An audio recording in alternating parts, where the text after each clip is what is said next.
ஓம் ஜெய் ஸ்ரீரமணாய.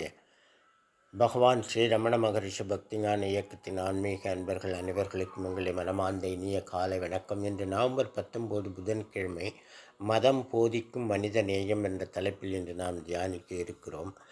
வந்த நாள் முதல் இந்த நாள் வரை வானம் மாறவில்லை, வான்மதியும் மீனும் கடல் காற்றும் மலரும் மண்ணும் கொடியும் சோலையும் நதியும் மாறவில்லை, மனிதன் மாறிவிட்டான், மனிதன் மாறிவிட்டான், மதத்தில் ஏறிவிட்டான்.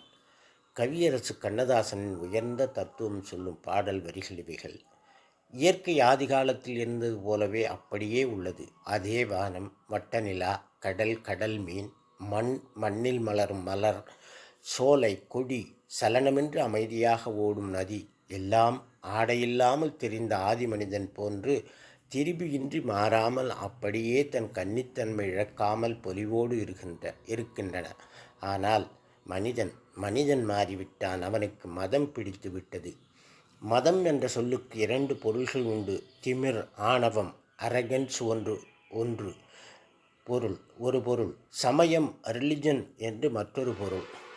ஆதி மனிதன் திமிரும் இல்லாமல் சமயமும் இல்லாமல் இயற்கையோடு இன்பமாக சுதந்திரமாக திரிந்தான், வாழ்ந்தான்.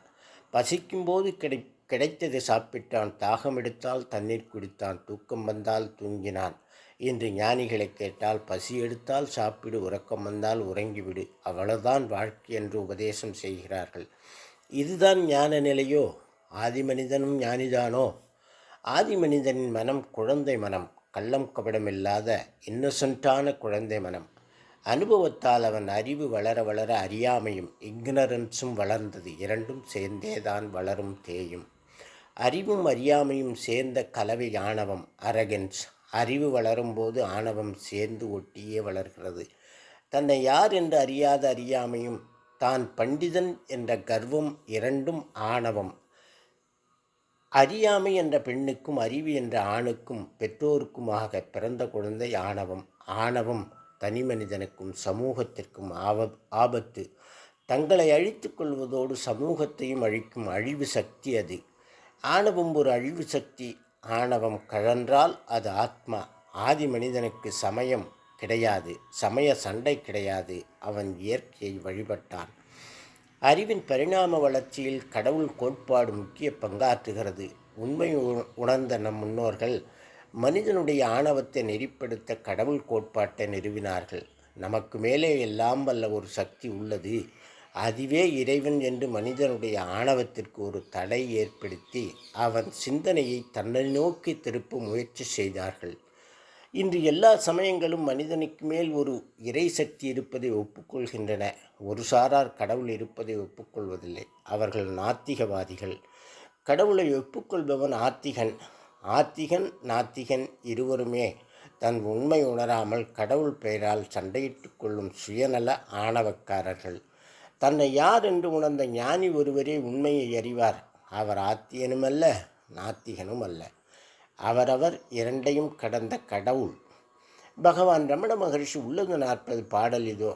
நாம் உலகம் காண்டலால் நானாவாம், சக்தியுள்ள ஓர் முதலை ஒப்பல் ஒருதலையே, நாம ஒரு சித்திரமும் பார்ப்பானும் செயற்படையும் ஆரொளியும் அத்தனையும் தானாம் அவன் உலகி. பார்ப்பவனாகிய நாம் உலகை காண்பதால் பலவாக பிரிந்து தோன்றும் சர்வ சக்தியுடைய ஒரு முதற்பொருளை, காரண வஸ்துவை ஒப்புக்கொள்வதில் எந்த ஆட்சேபனையும் இல்லை. நாம ரூபங்களான சித்திரங்களான உலகம், அதை பார்ப்பவனாகிய சீவனும், அச்சித்திரங்களுக்கு ஆதாரமான வஸ்திரமும், அவற்றை பிரகாசிக்கும் சைதன்ய ஒளியும் ஆகிய நான்கும் உள்ளத்தில் ஆன்மாவாக ஒளிரும் ஈசனே, வேறல்ல. உலகில் இன்று மதங்களுக்கு மதம் பிடித்து விட்டது. மந்தை மனோபாவத்தால் தங்கள் மதம் மட்டுமே உயர்ந்தது, கடவுளை அடையவிக்கும் என்று கூப்பாடு போடுகின்றன. இதுதானே அறியாமை, இதுதானே ஆணவம், இதுதானே பிரிவினைவாதம், மத அடிப்படை கோட்பாருக்கு எதிரான வாதம், கடவுளிலிருந்து மனிதனை பிரிக்கும் மாயவாதம். பார்ப்பவனாகிய சீவன், பார்க்கப்படும் உலகம், இறைவன் ஆகிய மூன்றும் உயிர்களின் ஆத்மாவே என்று போதிக்கும் ஆணவம் அழித்து மனிதநேயம் போதிப்பது எதுவோ அது மதம். அது மதம் கடந்த கடவுளை உணர போதிக்கும் சன்மார்க்க நெறி.